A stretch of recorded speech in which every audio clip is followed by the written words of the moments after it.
rocher, ma lumière et mon sauveur. Je ne crains rien.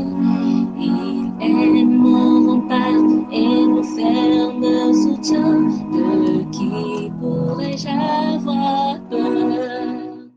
Shalom. Aujourd'hui, pour notre croquette biblique numéro 5, il est écrit: et quand les jours de festin étaient passés, Job appelait et sanctifiait ses fils, puis il se levait de bon matin et offrait pour chacun d'eux un holocauste, car Job disait: peut-être mes fils ont-ils péché et ont-ils offensé Dieu dans leur cœur. C'est ainsi que Job avait coutume d'agir. Ici, nous sommes dans le cadre d'un service religieux que très tôt le matin, Job faisait à la fin d'une semaine de réjouissance que ses fils avaient eue. Pourquoi est-ce qu'il faisait ce service religieux? Et avant de le savoir, on peut au passage brosser le fait que dans l'économie juive, c'est le père qui était le chef spirituel de la maison. Et donc Job est le prêtre ici, il est le pasteur et il est en train d'accomplir son rôle. Pourquoi il le fait? Parce que possiblement il se dit que pendant les réjouissances que ses fils ont eues, peut-être qu'ils ont plutôt donné gloire à Satan ou bien ils se sont enorgueillis du fait qu'ils ont des possessions, ils sont à l'aise. Et donc Job, ne voulant pas qu'un autre nom, en dehors du nom de Dieu, soit glorifié, prenait le temps d'avoir ce sacrifice pour, entre guillemets, comme sanctifier ses enfants qui venaient d'avoir une semaine festive. Alors nous pouvons nous demander, parmi ceux qui travaillent dans nos hôpitaux, est-ce qu'il n'y a pas des gens qui ont tendance à être imbus, à s'enorgueillir, à beaucoup plus créditer leur savoir, magnifier leur connaissance, au-dessus même de celui qui donne la connaissance, au-dessus même de celui qui donne la sagesse?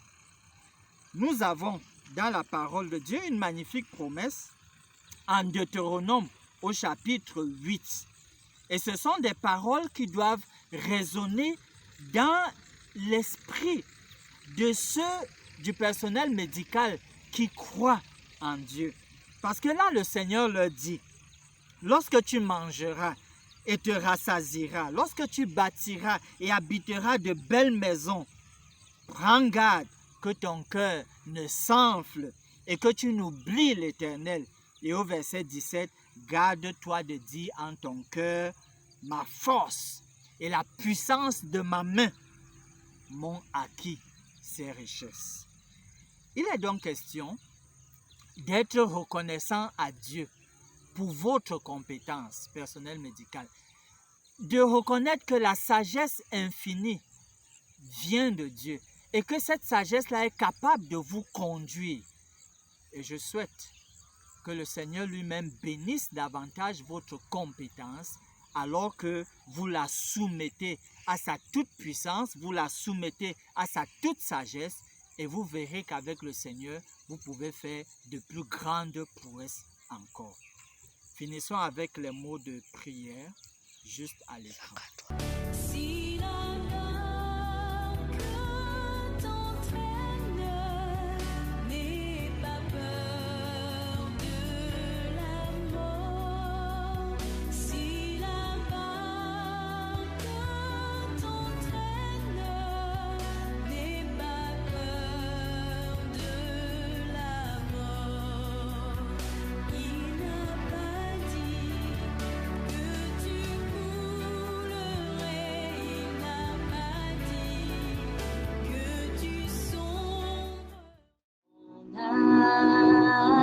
Espérons l'Éternel, mon âme, espérons l'Éternel, qu'un chant s'élève au Dieu du du ciel, qu'un chant s'élève au Dieu du ciel, mon âme espérant l'Éternel,